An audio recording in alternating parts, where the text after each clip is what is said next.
Bonjour tout le monde, c'est H31, bienvenue dans cette nouvelle vidéo, j'espère que vous allez bien. Moi ça va super même si il fait très chaud ici. Aujourd'hui, nouveau concept sur la chaîne.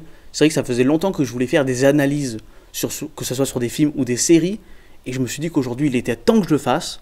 Donc pour cette première fois, je vais vous parler de deux séries qui sont emblématiques pour moi et qui sont profondément liées étant donné qu'elles sont issues du même univers et créées par le même créateur, à savoir Vince Gilligan, qui sont Breaking Bad et Better Call Saul.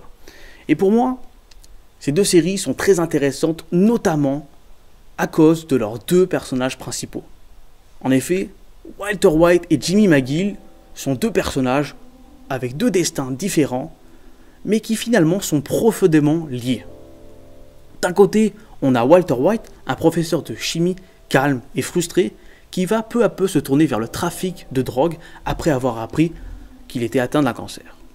D'un autre côté, on a Jimmy McGill, un avocat de petite envergure avec un passé fragile qui va peu à peu se perdre dans une nouvelle identité, celle de Saul Goodman, l'avocat préféré des criminels.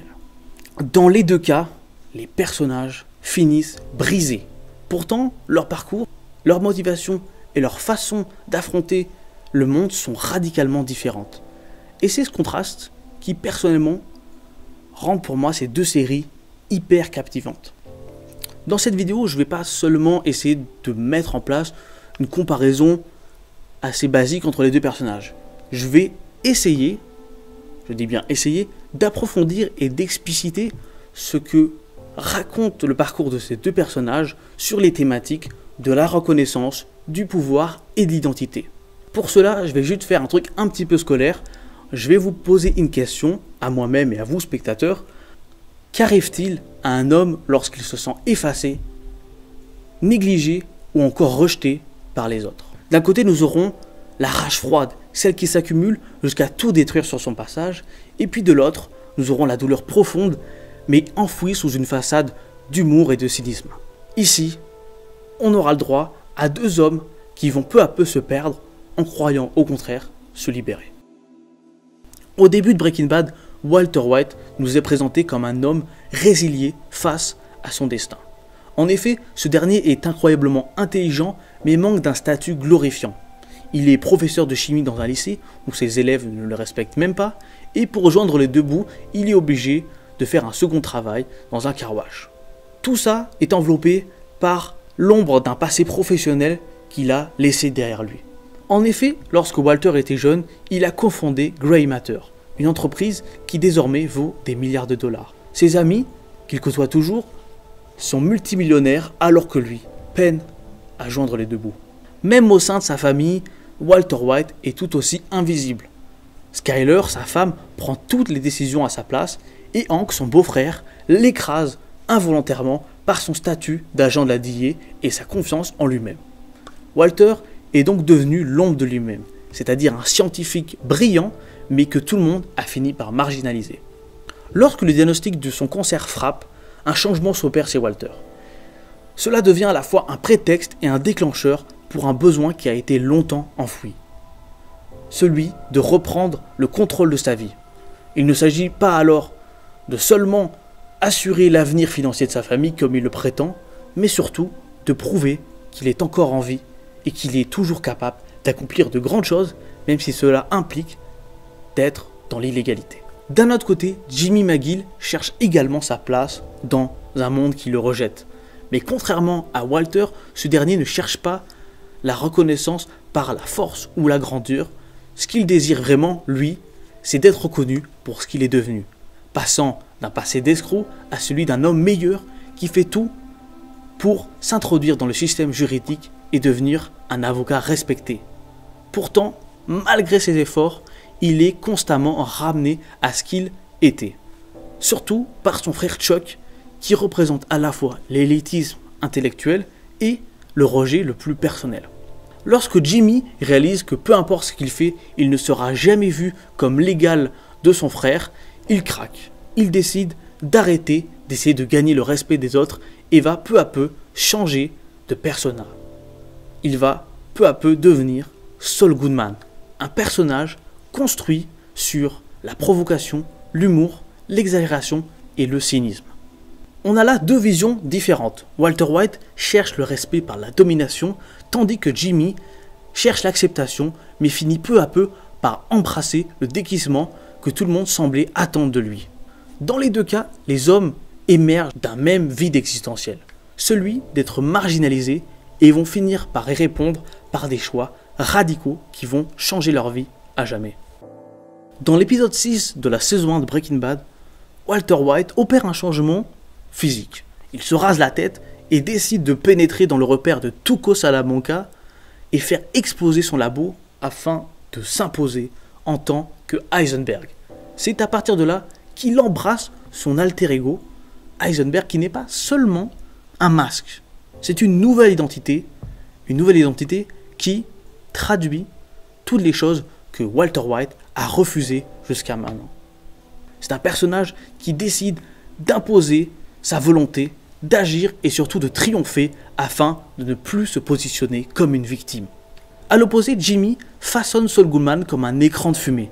Ce personnage lui permet de dissimuler sa douleur, ses échecs et ses doutes. Il se transforme pas à pas, non pas pour se révéler, mais pour se protéger.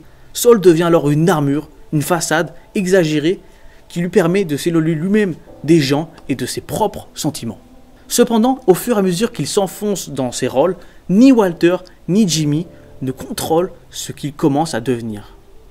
Heisenberg pousse Walter vers la manipulation, la violence et même à l'assassinat de tous ceux qui ne sont pas d'accord avec lui. Saul, quant à lui, entraîne Jimmy dans une spirale de tromperie, de mensonges et de compromis qui mettent en péril des personnages tels que Kim ou encore Howard. Dans les deux cas, les identités choisies finissent par engloutir l'identité d'origine des individus. Passé un certain stade, Walter et Jimmy ne se contentent plus de fuir leurs conditions initiales. Ils agissent certes toujours à cause de leurs convictions longtemps refoulées, mais leurs motivations ont évolué. Ce n'est plus une question de survie ou de nécessité. Chez Walter, par exemple, c'est l'ego qui prend le dessus. Cela se traduit par un besoin de contrôle total. Il ne supporte plus du tout la contradiction et se met notamment à manipuler Jesse, empoisonner Brock et même à éliminer Mike ou encore Gus suite à des simples affronts. Il devient alors un stratège glacial, obsédé par l'idée de gagner, peu importe la destruction que cela peut engendrer. Il le confesse d'ailleurs lui-même dans l'épisode final, où il dit à Skyler « I did it for me and I was great at it ». C'est l'aveu ultime, il n'a pas agi par sacrifice, mais bien par orgueil. De son côté, Jimmy cherche à fuir cette souffrance. Il ne veut pas dominer celle-ci, toutefois, plus il avance, plus il se noie de toute responsabilité.